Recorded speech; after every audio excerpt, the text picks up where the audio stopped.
Good morning, everybody. Доброго ранку.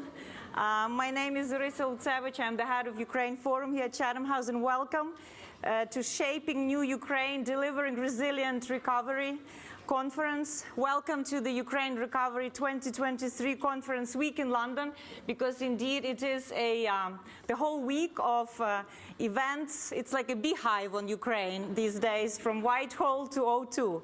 I would like to also welcome our online participants that are tuning in from Ukraine, tuning in from other capitals. There is a full Ukrainian interpretation available through Zoom if you are joining us online, so please choose the language option that suits you. Welcome to Chatham House. It's a place known for its rule, obviously, for many, but few actually know that it's a house. So I would like to welcome you to this house, which is also, to me, an important place of convening. It's a place of research, but it's a place to bring people together. And importantly, after the World War I, it was this attempt to frame a discussion and research where we would advance, actually, rule-based and just order. Obviously, we are failing, but that is the predicament of humanity, and that's why all of you are here. And I think it's very important that Ukraine is known for bravery and courage. It became the second name for Ukraine. Bravery to resist, bravery to win, bravery to rebuild. And it's because of all these men and women, as we speak now, sitting here, fighting to liberate Ukraine every inch. Every Ukrainian village, every Ukrainian town, they are doing their job. It's a very difficult job. It will be a very hot and difficult summer of 2023, because Russia clearly understands it is losing on the battlefield, and it resorts to acts of terror, to war crimes, to the strategy of scorched earth. This means there will be more damage and destruction as we speak, and we are, in a way, in the fog of this war and trying to see the future.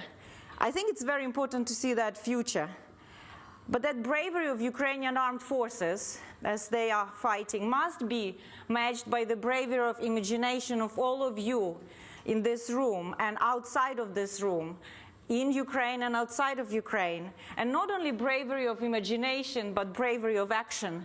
Because there has been a certain disillusionment with previous Ukraine recovery conferences, last year in Lugano particularly, where there was less clarity of what comes next day after we as delegates leave these capitals. But today we do know that Ukrainian armed forces can liberate Ukrainian cities. They've liberated Kherson, Liman, Izium, and many other towns and villages. That Ukraine does have a EU candidate status. We do know it. We do know that 60% of Ukrainian civil society is already rebuilding, and as you walk in the hall upstairs, there's an amazing photo exhibition that we put together with our partners, Isari and Nanya, called Mission Possible. And 80% of Ukrainian citizens say, we want to be engaged. They don't want to be beneficiaries of recovery. They want to be part of the process. So we at Chatham House in Ukraine Forum are putting forward with this event, obviously, where all of you are participants, 3 big ideas. I don't know how new they are, but I think they are important big ideas. One idea is about trust.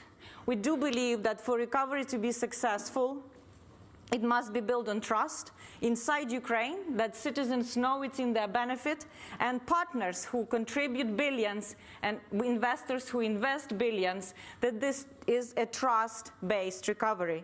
This recovery must be decentralized, because that is the nature of modern world. That is the nature of Ukrainian political culture, where people have ownership, and that is the backbone of resilience. And the third idea, that has to be human-centered recovery, where there is a clash right now, a horrible war between the system that actually denigrates human life, that captures and destroys it, and the system in Ukraine that cherishes human rights and that cherishes its citizens' opportunities inside Ukraine.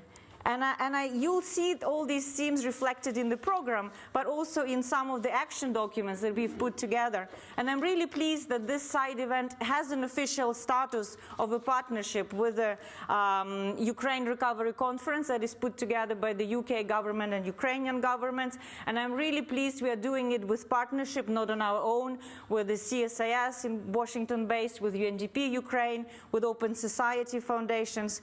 So I'm really delighted to invite the representative from the UK government, Dana Dolahia, who is a special envoy for Ukraine Recovery Conference, to welcome us and to announce what are we to expect from the gathering tomorrow and the day after tomorrow. Over to you, please. Thank you.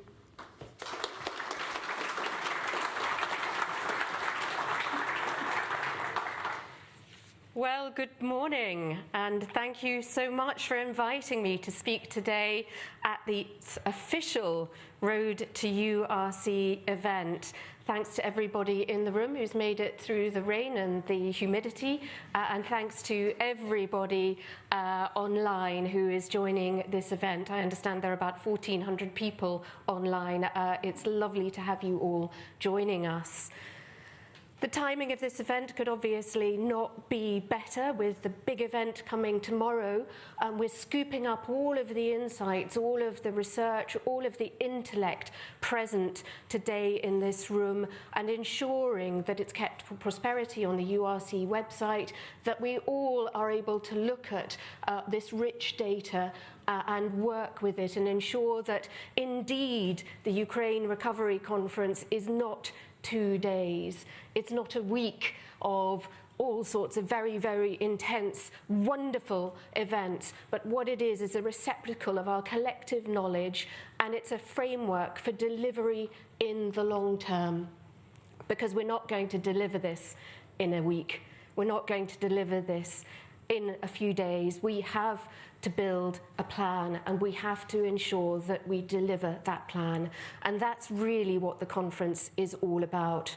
Our focus is, of course, ensuring that we can bring the private sector very fully to the table as a full participant in this endeavour, alongside governments, alongside international finance institutions, alongside development finance institutions, alongside civil society. But whilst business and private sector is the focus, the role of civil society, of course, is absolutely vital. When we took on the URC baton from the Swiss, we made meaningful civil society participation an absolute priority. We know that Ukrainian civil society has been hugely impacted by the war, and providing an international platform is more important than ever. So civil society must have a say in how recovery and reconstruction happens. And we have invited over 130 civil society organisations to the URC, including speakers and panellists. And today's event is part of the URC. I would really like to thank Chatham House for ensuring that this event is locked in and fully and firmly a very important part of what we're doing. We'll hear today from a wide range of civil society, and I'm sure you'll each bring rich insights and innovative approaches, not only for Ukraine's recovery and reconstruction, but in supporting Ukrainian resilience and demonstrating belief in Ukraine's future. Today's discussion will also feed through to the conference, and it's really designed to do that. Our aim is really that we bring together everybody. And our key focus is all about building back better, ensuring that in everything that we do, in unlocking private sector investment, we build the right foundations and we build the right enablers. So we'll be working, as I said before, with development finance institutions to make the best use of concessional capital to invest where the risk is highest.